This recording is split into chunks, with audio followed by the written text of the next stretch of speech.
saya berangkat ini sebetulnya adalah program beasiswa. Karena perusahaan Jepang memang mengedepankan senioritas gitu. Nggak ada istilah the rising star gitu. Anak muda yang cemerlang terus bisa melompati gitu seniornya, nggak ada. Kalau di Jepang pasti senioritas gitu dipakai. Culture shock gua gitu. Karena apa? Makanan biasanya di sini makannya karedok gitu ya. Orek, tempe, yang gitulah masakan-masakan Indonesia menurut gua luar biasa nikmat gitu ya. Begitu sampai ke sana, waduh, ini makanan apa ya? Ya kita makan mentah-mentah gitu.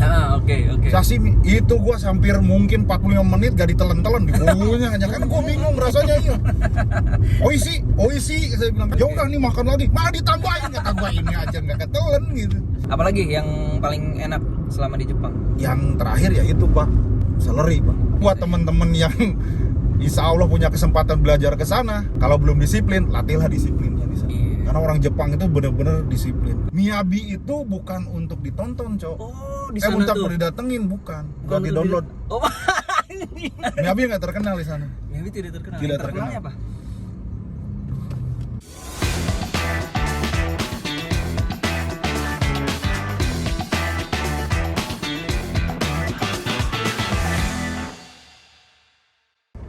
Bisa mulai aja kali ya. Sambil kita jalan on the way ke Ayo. Wanayasa. Lumayan Wanayasa sejaman dari sini. Bismillahirrahmanirrahim. Hormat. Pak, turun. Enggak. Kiri, Cok. Hari ini seneng banget nih ngobrol. Ya. Sebenarnya kita hari ini tuh mau ada rencana ketemuan sama teman gua, Bung Kido. Awal mulanya kan nelpon lu, cuy, konten ada di rumah enggak nih? Ternyata lu ada lagi di Sumedang ya? Iya, kemarin. Lagi ada di Sumedang. Pengen konten. Nah, konsep dari video gue biasanya kalau lu udah pasti nontonin lah video-video gue di YouTube. Kita ngobrol aja gitu di mobil. Harusnya ada Anjar Septianto. Nah, ya, culik. Hari ini kenapa beliau tidak ada nih? Sebenarnya bukan beliaunya tidak ada ya, bukan si Anjarnya nggak ada.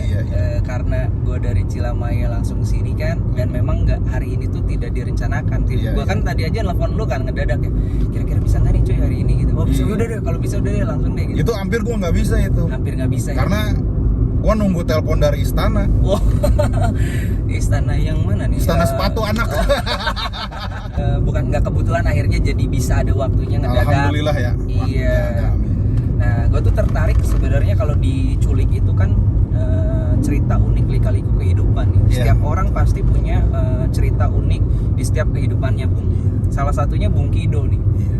Gue tertarik sama ini loh. Kenapa lu bisa sampai pergi ke Jepang, tinggal di Jepang gitu? Bahkan sekarang juga kerja sama orang Jepang dan lu jago banget bahasa Jepang kan? Ya secara lu di sana kan. Karena kan gini, di tahun-tahun eranya 2009-an lah ya, 9-an 10 itu info untuk kerja ke luar negeri itu jarang tuh, Bung. Betul. Ya, saat itu masih jarang. Itu pengalaman dari bokap gua. Jadi bokap gua pada saat itu cabut ke luar negeri 2009. Balik lagi 2015-an kan. Itu kemana itu ya? Itu ke Saudi Arabia. Oh, Jaziratul Arabia. Iya, gitu. Kerja di tetangga rumah. Bosnya tuh tetangga rumah, bukan orang sana, bukan orang Arab. Punya restoran sama hotel lah, sama travel gitu. Marketing travel umrohnya nyokap gua gitu. Jadi simbiosis mutualisme lah gitu. Nah, tapi pada saat itu era itu tuh kata bokap gua susah nyari info ke luar negeri. Jangankan nyari kerja gitu ya, kayak sekolah juga emang benar-benar harus pinter, harus beasiswa gitu.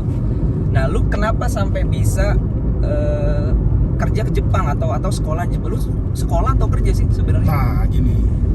Sebelumnya gua disclaimer dulu nih, Bung Ico. Disclaimernya gini. Tadi kan culik cerita unik lika-liku kehidupan. Nah, gua nggak tahu apa yang jadi pengalaman hidup gua ini unik atau enggak. Tapi mudah-mudahan ada manfaatnya nih ya. Iya.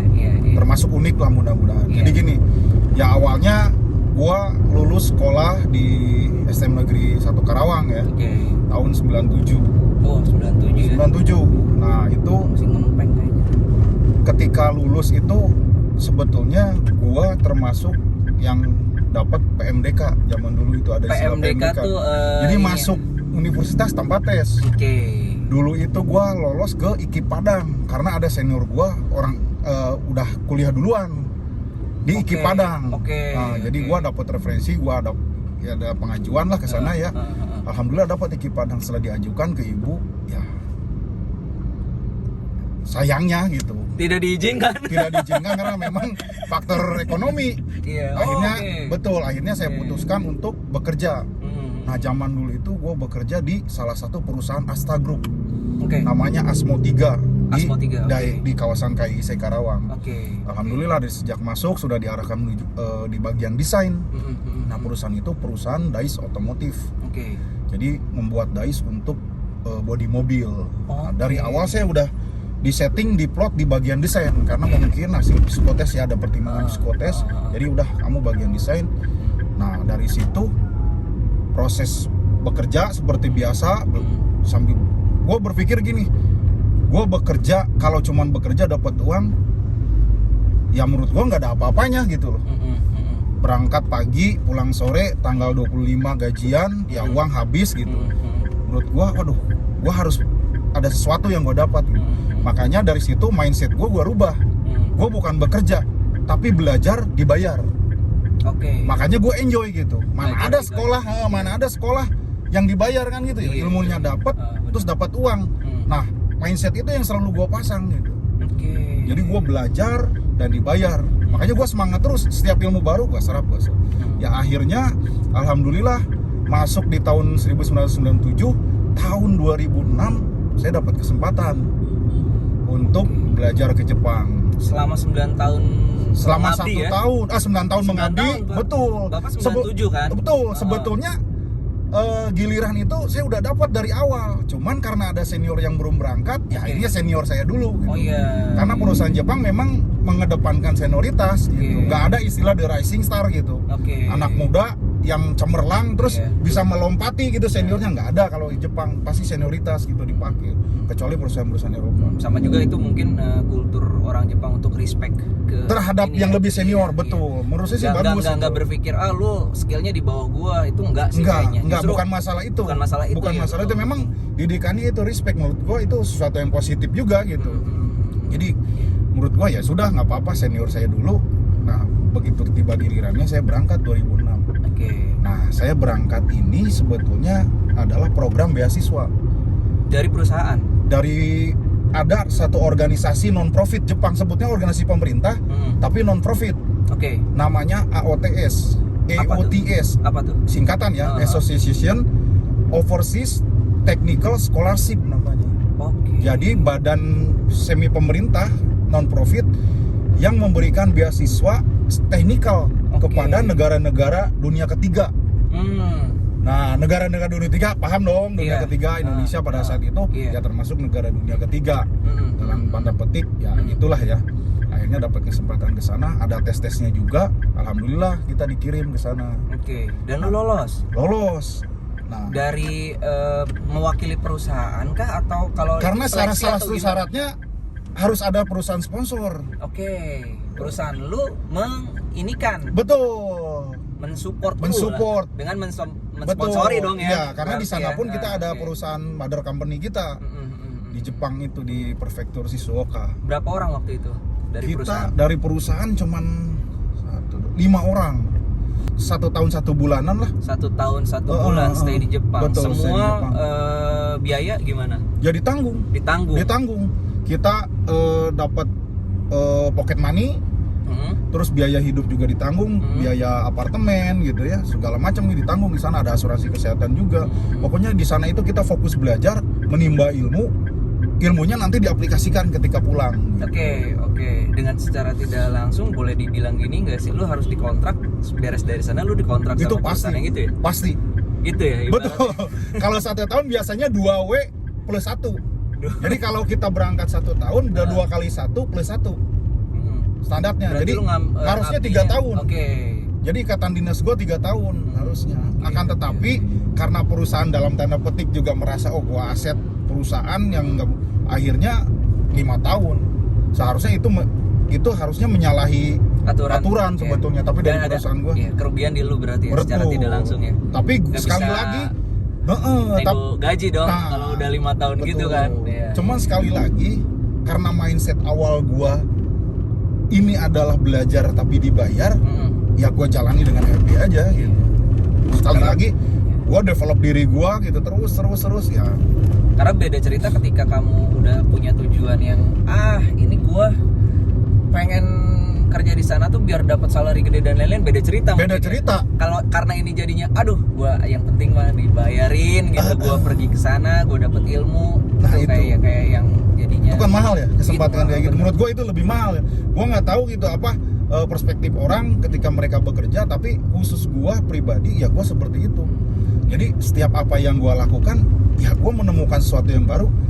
Ya gue harus belajar gitu. Iya. Bukan harus sih, perlu belajar gitu. Sama tahun-tahun ke belakang itu teman-teman gue tuh pergi ke Jepang itu dengan status magang, Pak. Betul, memang karena katanya bahasanya apalah ya. Iya, gitu. Makanya gini. Tahun gitu iya. ya.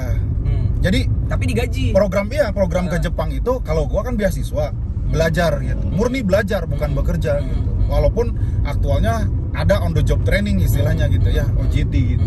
Tetapi ada program dari pemerintah Jepang, mereka kerjasama dengan perusahaan di Jepang yang butuh tenaga kerja, tapi istilahnya mereka Kensusei. Kensu itu artinya, Kensu itu ya OJT gitu, on the job training. Kensu, sei itu orangnya gitu. Jadi Kensus itu orang yang belajar on the job training itu di Jepang gitu, Kensusei. Masa belajarnya itu ada yang 1 tahun, maksimal 3 tahun. Kalau udah 3 tahun tergantung perusahaan yang mau memperpanjang atau tidak. Gitu. Istilahnya dia Kensusei. Dan dia digaji dan bekerja kalau dia. Gitu. Iya. Tapi bekerjanya di sana, Pak ya? Iya di sana, di Jepang. Betul. Bekerja di sana kan kalau Bung Kido kan lebih balik dari sana dipekerjakannya di sini gitu. Betul. Kalau teman gue itu ada Aris namanya, satu seangkatan sama gue. Iya. Gue tahu banget prosesnya dia gitu dari training dulu ya, sejak sampai dibotakin. Betul. Ya, iya. Kalau Kensusei itu dibotakin. Oh, dibotak itu emang. Itu bagian dari apa ya, aturan disiplin di sana gitu. Kirain suruh jadi. Berat. Nggak boleh ada tato, nggak boleh ada tindik gitu, nggak boleh. Lubang bekas tindik nggak boleh. Kirain suruh jadi ini, Bung. Apa? Romusa. Enggak. Bukan Romusa, apa? Mafia sana. Oh ini Yakuza. Oke, dong mau di training jadi Yakuza nih. Iya. Tapi kan itu tidak ditato ya. Nggak boleh ditato. Nggak boleh malah. Gitu, malah nggak boleh. Nggak boleh. Kan masa magang itu berarti kita kerja ke sana. Nasibnya yang setahu Bung Kido, yang teman-teman kita yang cuma magang sana tuh kayak udah beres magang udah aja balik lagi ke Indonesia. Iya, betul. Balik lagi ke Indonesia. Nah, ada beberapa yang beruntung misalkan dapat bisa perpanjang di sana, diperpanjang di sana sampai punya istri, sampai punya anak, sampai menikah sama orang Jepang misalkan. Ada yang seperti itu, ada yang pulang 3 tahun pulang. Nah biasanya mereka mencari perusahaan-perusahaan Jepang, karena mereka sudah punya modal kemampuan bahasa Jepang. Bahasa betul nomor 1 banget sih itu. Nah itu makanya itu kan jadi poin penting nih buat perusahaan-perusahaan Jepang yang ada di Indonesia ya. Nah nyari yang orang yang punya kemampuan bahasa gitu. Karena kan transfer ilmu, transfer pekerjaan kan kalau nggak menguasai bahasanya sulit kan gitu. Pengalaman lu di Jepang pasti dong nggak selama 1 tahun 1 bulan itu nggak mungkin enak terus dong. Nah ini mungkin bisa diceritain ya ke yang mau pergi ke Jepang gitu, nggak enaknya dulu lah. Boleh. Dari makanan gitu, halal kan, gitu kan. Betul. Waktu pertama sampai ke Jepang itu gua mengalami namanya apa ya, gegar budaya gitu istilahnya. Iya Pak. Rusak aja pokoknya udah ada. Culture shock gua gitu. Karena apa? Makanan biasanya di sini makannya karedok gitu ya. Orek, tempe, yang gitulah masakan-masakan Indonesia menurut gua luar biasa nikmat gitu ya. Begitu sampai ke sana, waduh, ini makanan apa ya? Gua pertama kali datang ke Jepang, welcome party sama sensei gua gitu. Itu dikasih sashimi. Sashimi kan ikan mentah. Ya kita makan mentah-mentah gitu. Oke. Sashimi itu gua hampir mungkin 45 menit gak ditelen-telen di bulunya aja kan gua bingung rasanya iya. Oishi, saya bilang kan oishi artinya enak. Ya udah nih makan lagi. Malah ditambahin, kata gua ini aja enggak ketelen gitu. Mau ditambahin lagi, aduh kata saya. Oishi, wah oishi terus sikat terus. Nah itu, jadi itu dari rasa. Yang kedua menjadi problem terutama teman-teman kita yang muslim ya, itu adalah pengetahuan untuk mencari halal food. Jadi saran gua untuk teman-teman yang ke Jepang awal-awal ya bawa makanan atau bumbu-bumbu khas Indonesia dulu. Itu buat transisi lu. Dan itu setiap teman-teman gua ke Jepang atau dulu gua punya anak buah, ini bawa ini. Gua lisin nih yang list-list yang harus dibawa gitu. Nah, di supermarket itu ada halal food, lu tinggal tanya misalkan gini, saya muslim gitu ya. Watashi wa muslim gitu. Islam kyo des gitu. Hararo food wa arimasu kah gitu. Jadi saya ini muslim, ada makanan halal nggak? Nanti biasanya ditunjukin ada atau tidak. Nah kalau nggak ada, saran gua jangan ngambil ayam, jangan ngambil sapi yang artinya makanan atau hewan yang disembelih. Karena kita nggak tahu kan nyembelihnya sesuai syariat nggak gitu. Nah kalau daripada ragu, nyari ikan. Ikan tuh aman tuh, seafood cumi. Ikan mah mau bisa disembelihnya. Nggak bisa disembelih kan, selalu halal, insya Allah halal. Selalu halal. Ikan, ya cumi-cumi gitu. Pokoknya makanan-makanan laut lah. Kalau lu pengen makan daging ya, untuk penyesuaian sambil lu nyari gitu. Kan kalau konsisten kan rata-rata 3 tahun, masa sih 3 tahun nggak ketemu gitu. Pasti ada, karena di sana ada komunitasnya Pak. Ada komunitas orang Indonesia yang jadi konsisten juga. Dan mereka baik-baik, rangkul banget sama kita. Saya pun banyak berteman dengan kensuse di sana gitu. Nah, sebagai informasi, perkumpulan kensuse itu di stasiun Hamamatsu. Di restoran Surabaya itu banyak orang Indonesia. Sampai sekarang. Terus di kebun binatang Ueno, Tokyo. Itu ada juga. Terus patung anjing yang Hachiko itu Shibuya ya. Itu juga banyak orang Indonesia. Nah, jadi kalau mau nyari kebutuhan libur nih, pengen ketemu orang Indonesia, datengin aja orang tempat-tempat itu. Referensi gua. Ya pengen main ke rumahnya Nobita juga bisa ya. Waduh, gua nggak tahu. Emang di sana nggak ada. Tapi rumahnya Miyabi tahu ya. Aduh. Nggak juga. Miyabi itu bukan untuk ditonton, Cok. Di sana untuk tuh. didatengin bukan di-download. Karena udah dalam bentuk soft file sekarang itu. Iya. Miyabi nggak terkenal di sana. Miyabi tidak terkenal. Terkenalnya apa? Gua nggak tahu Cok kalau kayak gitu. Itu kayak pertanyaan lu bingung menjawab untuk presentatif elunya ya, gitu ya. Sebagai enggak, gua khawatir nanti kensuse bukan fokus bekerja atau belajar, malah nyari itu gitu. Ntar juga tahu sendiri kalau itu mah. Beda kalau udah kerja mah beda ya nanti ya. Iya. Oke. Nanti off-air aja itu ngomong. Nah, itu makanan, Cok. Jadi makanan itu ya hati-hatinya di situ. Kehati-hatian kita. Kalau selebihnya sayuran segala macam. Tempat ibadah gimana? Tempat ibadah ada beberapa perusahaan yang menyediakan. Asal kita mau bicara baik-baik, ada yang menyediakan gitu. Jadi tempat ibadah kalau orang kensuse kan bekerja ya. Paling kepotong waktu sholatnya itu zuhur sama asyar kan. Nah kalau zuhur kita bisa pas istirahat. Yang penting kita ngomong. Nah untuk yang asar tuh, asal menurut gua, asal mau dibicarakan dengan pihak perusahaan, aman sih Pak. Mereka sangat mengerti, apalagi dari awal udah ada penjelasan bahwa orang Indonesia itu rata-rata muslim, mereka butuh waktu sholat, dikasih biasanya waktu sholat. Cuman pesen gua, manfaatkan waktu sholat itu bener-bener untuk sholat, jangan macam-macam. Karena orang Jepang itu sangat disiplin. Dan kita ketinggalan mungkin udah berapa puluh langkah gitu. Kita ini di belakang orang Jepang kalau masalah disiplin gitu. Nah, menurut gua seharusnya kita harus lebih disiplin gitu. Kalau mau dalam tanda petik bisa bersaing ya dengan negara Jepang yang notabene maju gitu ya, udah jadi negara-negara maju. Cuaca udah pasti ya, nggak enak. Itu yang kedua. Setelah makanan, cuaca kendalanya. Cuaca di sana itu kan yang ketiga kali, kan tempat ibadah, makanan halal. Betul. Jadi itu termasuk sepaket lah. Betul, yang cuaca. Cuaca di sana kan 4 musim kan. 4 season. Ya, kalau di kita kan 2 musim dan nggak terlalu dingin. Justru padahal di kita tuh banyak musim. Kenapa? Musim rambutan. Kawin. Musim durian. Iya. Musim paceklik. Iya. Memang yang 4 musim di Jepang nggak ada di sini gitu.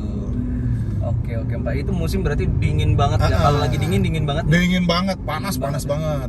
Makanya saran teman-teman yang mau ke Jepang ya bawa. Kalau daripada beli di sana mahal kan, bawa aja di Indonesia. Bawa sal, sarung tangan gitu ya. Sekarang kan ada tutup buat kuping itu biar nggak dingin ya. Karena kuping ini paling sensitif terhadap suhu. Gandeng knalpotnya. ini paling sensitif. Jadi kalau musim dingin ditutup. Nah, bawa dari Indonesia karena murah di Indonesia. betul. Di sana mahal, Pak. Walaupun lu perginya lagi summer ya.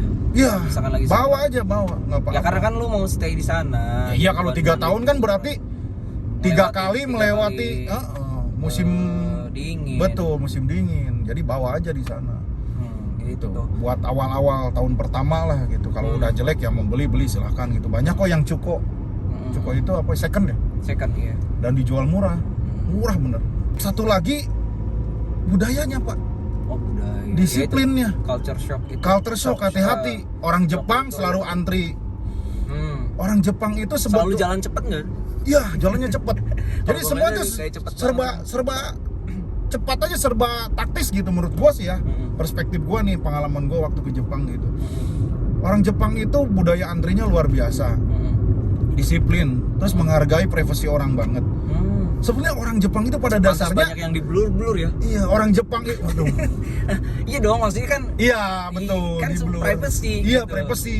Ini mau wawancara aja, kalau orang yang nggak berkenan di blur tuh mukanya. Iya. Itu suaranya doang yang keluar pakai teks kalau di TV. Itu hampir semua reality show. Ya, reality show di Jepang itu kebanyakan di blur mukanya. Betul. Mau yang lagi lewat atau apa, kebanyakan di blur. Betul, yang kalau gua dia tahu nggak tuh, berkenan. yang gua tahu Betul, tuh betul, gitu. Betul. Iya seperti itu. Terus, nah orang Jepang itu tadi yang gue bilang disiplin, dia punya budaya-budaya sendiri gitu. Maksudnya yang nggak sama kayak di kita gitu. Contoh ya, yang sederhana aja nih. Lu setelah makan sendawa kan, menurut mereka itu nggak sopan. Itu kayak gitulah. Jadi tahun-tahun pertama ya mungkin orang masih maklumi, tapi lu harus belajar juga gitu maksudnya. Harus belajar untuk memahami, kan ada istilah di mana bumi dipijak, di situ langit dijunjung gitu. Iya. Menurut kita di Indonesia abis makan sendawa gitu. Nggak salah. aja. Alhamdulillah gitu. Di sana kurang sopan. Jadi sembunyi-sembunyi. Malah sebaliknya, kentut cuek aja gitu. Oh, di sana kentut cuy. Pengalaman gua kayak gitu. Di kantor aja gini, sensei gua udah pret gitu. Biasa aja gitu. Kenapa bisa gitu ya? Nggak tahu. Padahal Terus memang sebenarnya kentut memang nggak harusnya yang nggak perlu ditahan-tahan. iya. Penyakit ya. Bener. Tapi di sana gua nggak tahu deh. Gua pernah Boleh nanya. itu kan berarti kan boleh. Pret. Boleh di sana itu. Di sana boleh, cuman yang sendawa itu menurut Boleh. mereka tuh nggak sopan gitu. Hai. Jawa yang biasa. Oh. Kalau itu mah biasa. Cuman kalau di depan orang yang lebih ini gitu. Yang lebih dihormati gitu. Di atas kita itu nggak boleh.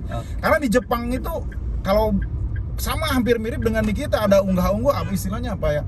Kalau dalam bahasa Sunda ada undak usuk basa. Jadi kalau ke yang lebih tua gitu, ada tata bahasanya, ke yang sederajat ada tata bahasa, yang lebih rendah juga ada gitu. Oke. Kayak atasan ke bawahan gitu. Manggilnya nggak sang lagi gitu. Misalkan Ico-sang gitu ya. Ya, itu yang seangkatan. Enggak malah. Oh, enggak. Itu ke yang lebih dihormati. Di atasnya lagi ada lagi, misalkan kita ngobrol sama direktur atau sama tamu gitu. Enggak sang lagi, sama. Ico sama. Itu teneni itu apa ya? Polite banget gitu, super polite gitu. Nah, kalau yang bahasa di Inggris atas mah ada advance-nya, Nah, ada basic-nya, ada nah, intermediate-nya. betul, Ini betul. bahasa yang advance gitu ya. advance, jadi Ico sama gitu. Kalau ke bawahan Kung manggilnya Ico Kung gitu. Kung itu ya Jang gitu, mungkin ya. Ke bawahan pokoknya kalau manggil Kung itu berarti yang manggil lebih tinggi gitu. Kedudukan, umur gitu. Oke, kedudukan umur ngaruh ya. Saya kalau di kantor dipanggil sama manajer saya dulu, dipanggilnya gitu, Dede Kung gitu. Oke. Dekung. Kecil ide. Oke, itu berarti tentang Budaya. tata bahasa ya. Yang itu tadi nggak enaknya tuh. Enaknya apa, Bung? Tinggal di Jepang selama 1 tahun 1 bulan. Walaupun memang menurut gua durasinya juga, mungkin lo juga ngerasa kalau durasi 1 tahun 1 bulan itu belum seberapa gitu ya sama teman-teman yang memang tahunan di sana. Betul. Tapi kan lu setidaknya merasakan lah pahit manisnya lu stay di sana. Iya. Sekarang giliran yang enaknya. Yang enak pertama Jepang, itu bersih. apa sih enaknya? Oh, Kesan oke. pertama gua datang itu bersih. First impressionnya First bersih. impressionnya itu bersih, nggak ada sampah. Terus nggak ada kemacetan. Oke. Gua selama di Jepang ngelihat macet itu cuma di kota besar, di Tokyo. Oke. Ya wajar lah ya, capital city kan. Kalau lu tinggal di Gua di prefektur Shizuoka dulu 1 tahun. Jadi di middle lah, daerah tengah. Jadi Jepang itu ada daerah istilahnya Chubu. Chubu itu daerah tengah. Cuacanya itu nggak terlalu dingin, nggak terlalu panas. Oh, cukup buat lu ya. Yang Pas. menurut gua pas, alhamdulillah gitu. Okay. Walaupun ada musim dingin juga sampai 5 derajat gitu. Oke. Sampai 1 derajat tuh pun pernah, sampai -5 juga pernah. Oh. Cuman nggak terlalu dingin. Oke. Jadi kalau daerah selatan tuh panas, kayak Okinawa 2 musim karena dia lebih dekat ke Pasifik kan, nggak ada musim dingin. Setahu gua ya. Ya itu jadi basis pangkalan militer Amerika tuh di Okinawa banyak tuh. Selatan tuh. Yang utara itu yang dingin-dingin. Yang sekali hujan turun saljunya bisa sampai 3 meter, 5 meter. Sapporo, Niigata gitu. Daerah prefektur Niigata. Niigata itu kayak provinsi lah. Karena kan memang kalau dilihat dari peta kepotong gitu ya. Betul. Ada yang masuk wilayah Pasifik dekat Hawaii. Nah, itu Okinawa tuh kayak gitu ya. Sama yang ke sana. Nah, kalau lu? Kalau gua tengah Malah. Tengah itu industri. Oke. Kalau Okinawa laut dalam, biasanya. Industri itu dalam maritim. arti semua produk. Iya, industri aja pokoknya. Ada si Toyota, Kota-kota Daihatsu, betul. Honda gitu. Betul. ada.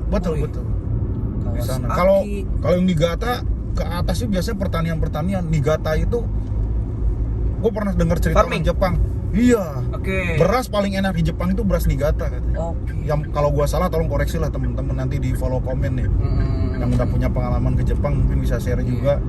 Niigata temen gua kayaknya cuy. Niigata kayak itu dingin, Pak. Kayaknya ya, gua Iya. nanti coba make sure lagi. Nah, mother company kita punya cabang di Niigata. Gua pernah ke sana pas musim dingin, Pak. Itu orang Niigata kalau musim dingin itu pergi keluar kota yang lebih hangat, sewa rumah.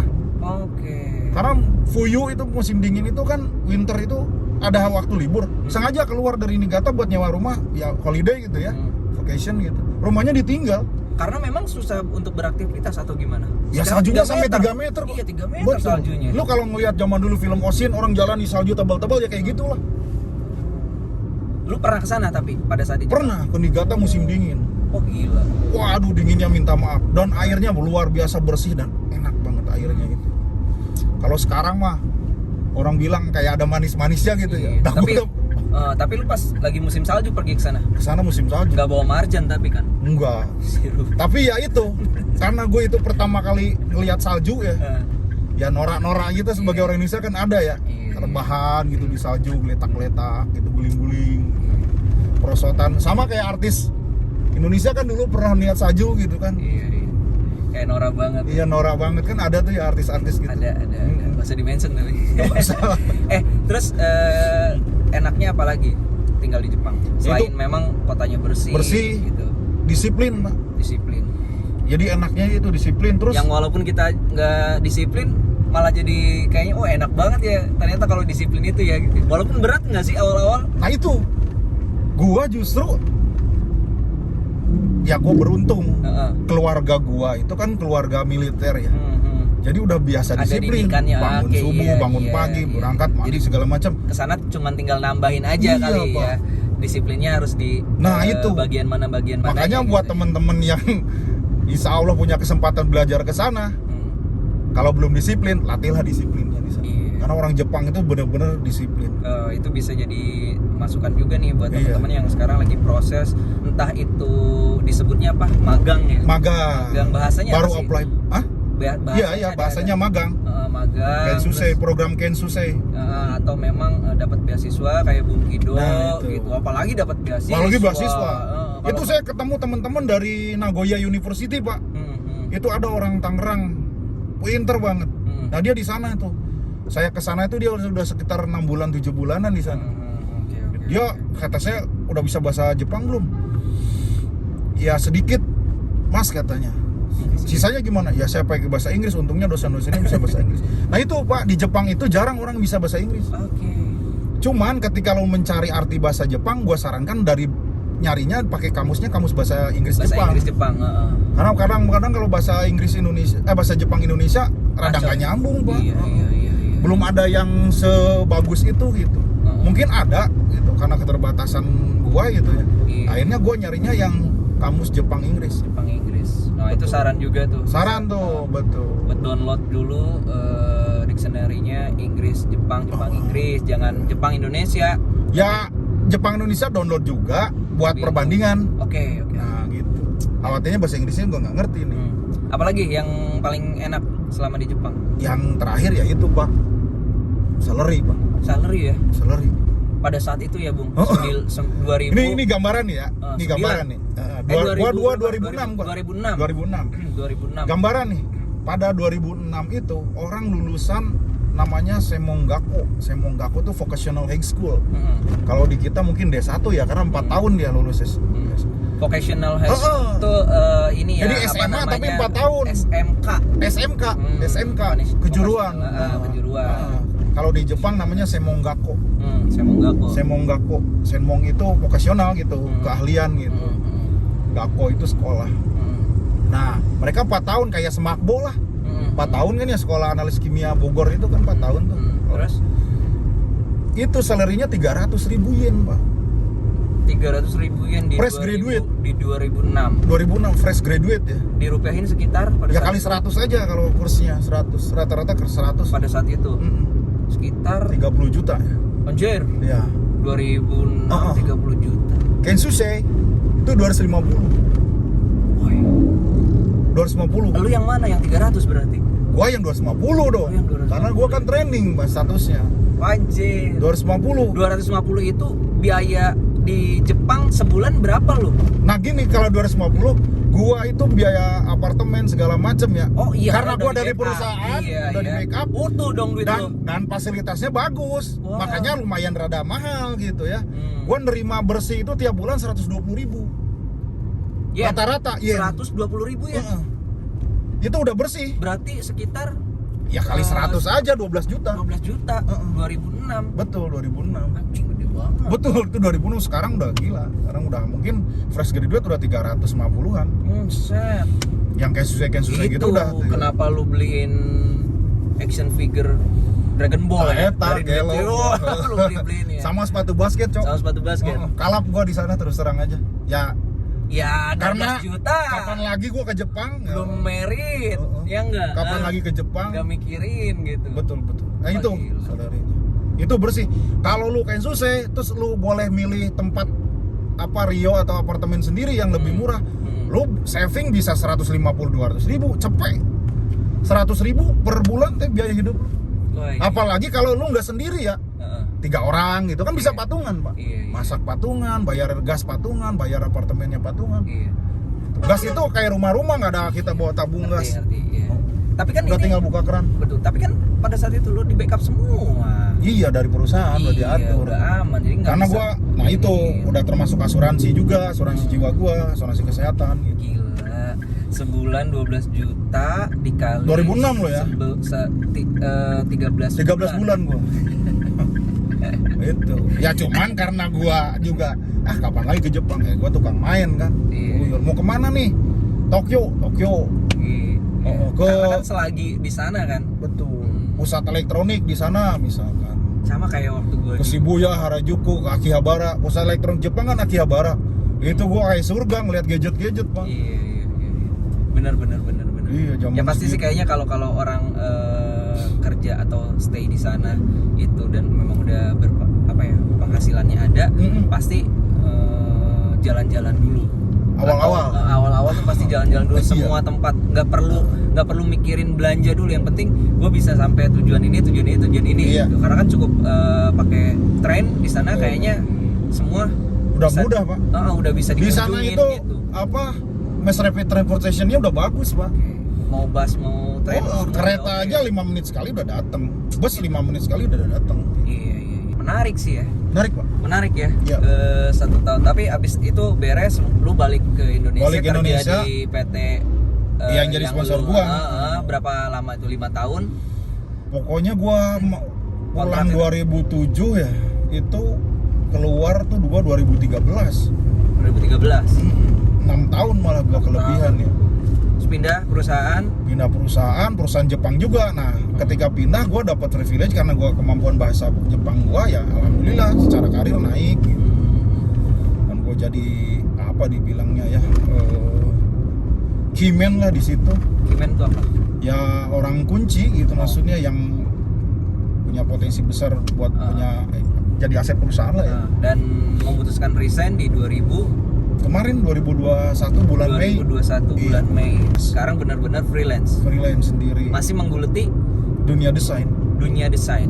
Nah, itu berarti tentang berbau-bau apa semua desain lu garap atau memang spesifik? Ya sebetulnya secara spesifik ya itu tadi desain dice otomotif.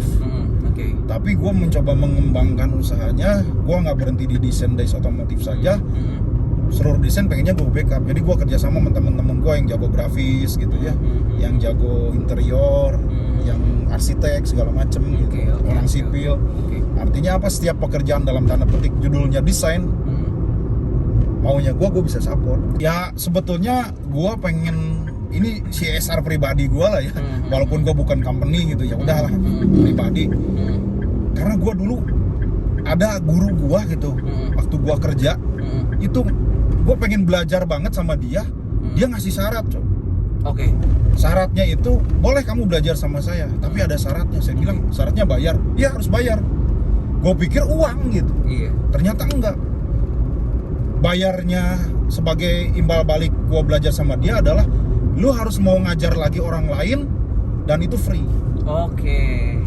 Nah, wah gue terkesan banget sama dia. Dan kalau gue boleh nyebutin namanya, boleh nggak nih gue nyebut? Boleh dong, boleh. Ini dong. guru gue terbaik, gue kangen banget, gue pengen ketemu. Namanya Bapak Min Soeharto. Bapak Min Soeharto. Min Soeharto itu Min. orangnya Min. Min Soeharto. Min Soeharto. Bapak Min Soeharto nih. Itu dia ngomongnya gitu, boleh tapi kamu harus ngajarin orang lain dan itu free. Oke. Nah, Orang itu mana luar beliau? biasa. Beliau orang mana? Beliau sih kalau nggak salah orang Palembang. Palembang. Oke, ketemu terakhir? Waduh udah lama banget. Udah lama banget. Pensiun aja beliau dulu. Udah lama nih. Udah lama. Tanpa sepengetahuan. Pengetahuan lo nih. Ya. Ya. Terus sekarang sibuk apa?